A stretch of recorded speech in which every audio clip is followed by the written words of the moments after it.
ST महामंडळाला आर्थिक विवंचनेतून बाहेर काढण्यासाठी राज्य सरकारकडनं ज्या 3,500 एकरच्या जागा आहेत त्या PPP तत्वावर विकसित करण्यासाठी एकूणच नियोजन आखलंय। याच संदर्भात ज्या एसटी कर्मचारी संघटना आहेत त्यांचा काहीसा संमिश्र प्रतिसाद आपल्याला दिसतोय, ज्यामध्ये काहींचा पाठिंबा तर काहींचा विरोध आपल्याला यातनं प्रखरशानं दिसतोय। याच संदर्भात बोलण्यासाठी आपल्यासोबत श्रीरंग बर्गे आपण त्यांच्याशी बातचीत करूया। मुख्यमंत्र्यांकडनं थेटपणे इशारा दिला होता। एसटी कर्मचारी संघटना ह्या काही करत नाही आहेत आणि काही करूही देत नाही आहे। एकतर त्यांनी तरी कुठेतरी पुढाकार घ्यावा, जे तोटा आहे। काय वाटतं या संदर्भात? नाही, मुळात मुख्यमंत्र्यांचं ते विधान परिस्थितीनुरूप नाही आहे, कारण जागा विकसित करायला कुणाचाही विरोध नाही आहे। सदावर्ते याला थेट विरोध करतात ना। सदावर्ते पब्लिसिटीसाठी स्टंट करतात। सदावर्तेला कुठेही नाक खुपसायची सवय आहे। तुम्ही वारंवार ते आणि मुख्यमंत्र्यांना कळू दे की ज्या सदावर्तेला त्यांनी उरावर घेतलंय तो त्यांच्या आता छाताडावर बसून नाचतोय, त्याला पब्लिसिटी पाहिजे। आणि त्याचा मुख्यमंत्र्यांपेक्षा जास्त राग हा एकनाथ शिंदे आणि प्रताप सरनाईक आणि खास करून आपले हे आहेत मंत्री उदय सामंतांवरती त्याचा राग आहे, कारण ती बँक त्याच्या ताब्यातनं काढून घेतली म्हणून त्याचा राग व्यक्त करतो। ते या जागांच्या निमित्तानं तो करतोय। खरं तर सदावर्तेला काय माहिती आहे जागांचं काय? PPP ही संकल्पना खूप चांगली आहे। ही केंद्र सरकारची संकल्पना आहे। गुजरात आणि UPमध्ये या संकल्पनेखाली जागा विकसित करण्यात आलेल्या आहेत। त्यातून एसटी महामंडळाचा फायदा झालेला आहे। तिथे चांगले स्टँड आहेत, प्रवाशांना चांगल्या सुविधा दिल्या आहेत। विशेष म्हणजे तिथे कर्मचाऱ्यांना वेतन आयोग लागू आहे, लक्षात घ्या। आणि म्हणून जर चांगलं होत असेल, काय जागा या काय जागेचं काय लोणचं नाही घालायचं आहे। 78 वर्ष या जागा पडून आहेत आणि जागा बघा, लक्षात घ्या। आपण एखाद्या घरात लग्न जरी करायचं असेल तरी घरातलं एखादी सोनं नाणं विकतो किंवा जमीन गहाण ठेवतो। अशा प्रकारे जागा कुणाला विकत नाही आहे सरकार, लक्षात घ्या। या जागा भाडे तत्वावरती देते, जागा विकसित करून त्यातनं भाडे मिळेल अशी योजना आहे। त्याच्यामुळे या योजनेला विरोध असायचं अजिबात कारण नाही। फक्त माझं एवढंच सरकारकडे मागणं आहे की या जागेतून पैसे कायमस्वरूपी मिळाले पाहिजेत, कारण प्रवासी उत्पन्नावरती आता एसटी चालणं मुश्किल आहे। या महिन्यामध्ये जून महिन्याचा तोटा बघितला तर दिवसाला 3 कोटीपेक्षा जास्त तोटा होतोय। अशा परिस्थितीत प्रवासी उत्पन्नातनं काहीही साध्य होणार नाही असं निश्चित झालं आहे। आणि म्हणून या जागा विकसित करून त्याची प्रीमियम अमाऊंट जास्त घेतली पाहिजे। कारण काय होतं याच्यामध्ये ज्यावेळी तडजोडी होतात त्यावेळी याचे अनुभव फार वाईट आहेत की प्रीमियम रक्कम कमी घेतात ती जास्त घेतली पाहिजे।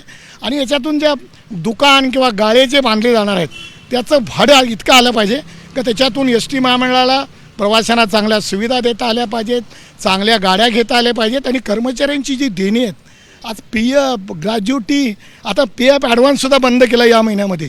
अतिशय वाईट परिस्थिती आहे। आमचा महागाई भत्ता मिळालेला नाही, अजून नुसतं जाहीर केला त्याचा फरक मिळालेला नाही, वेतनवाढीचा फरक मिळालेला नाही आणि जो जाहीर केला मागे तो सरकारने दिलेला नाही।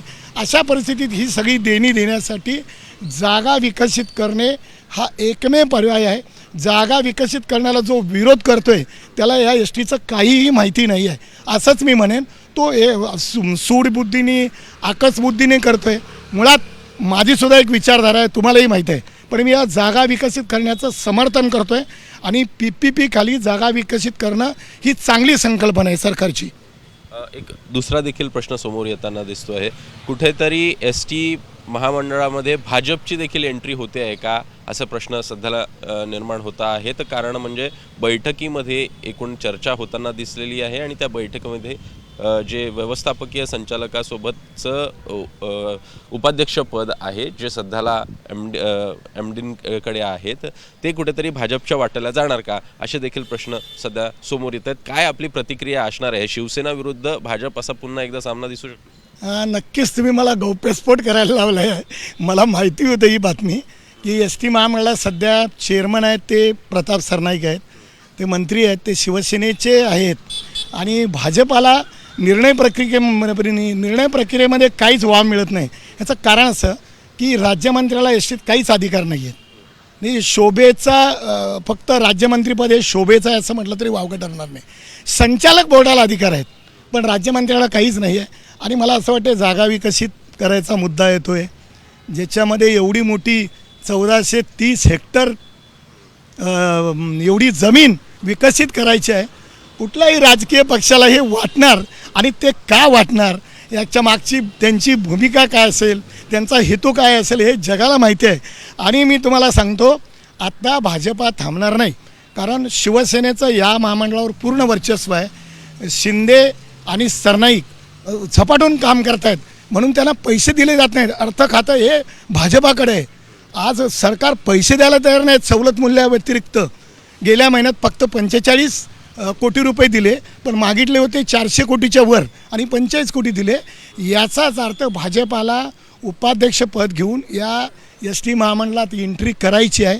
ती करण्यामागचा त्यांचा हेतू साफ दिसतोय, लक्षात घ्या. आणि म्हणून खरं तर ते महामंडळासाठी चांगलं का वाईट हे काळ ठरवेल. खरं तर याच्यामुळे आमच्या MDचे अधिकार कमी होणार आहेत, त्यांचे प्रशासकीय अधिकार आपोआप जातील उपाध्यक्षपद राजकीय नेत्याला दिलं तर. आणि मला असं आपल्या माध्यमातून भाजपवाल्यांना पण सांगायचं आहे की तुमचा गैरसमज आहे. आर्थिक अधिकार तुमच्याकडे प्रशासकीय अधिकार येऊन तुमचा काही फायदा होणार नाही. तुम्हाला जर भागीदारी पाहिजे असेल, खरोखर तुमचा हेतू साध्य करायचा असेल, तर STवरती राज्यमंत्र्यांना संचालक केलं तर मग त्यांचा निर्णय प्रक्रियेमध्ये सहभाग असेल, हे अगदी नक्की आहे. सध्याला पाहायचं तर जागा विकसित करण्यासाठी किंवा मग ST महामंडळाला आर्थिक विवंचनेतनं बाहेर काढण्यासाठी सरकार हे प्रयत्न करू पाहत आहेत. आणि त्यातलंच एक पाऊल म्हणावं लागणार आहे, ज्यामध्ये उपाध्यक्षपद देखील कुठंतरी आपल्याला भाजपच्या वाट्याला जाताना बघायला मिळू शकेल. कॅमेरामन कृष्णा खापरेसह अभिषेक मुठाळ, ABP माझा, मुंबई.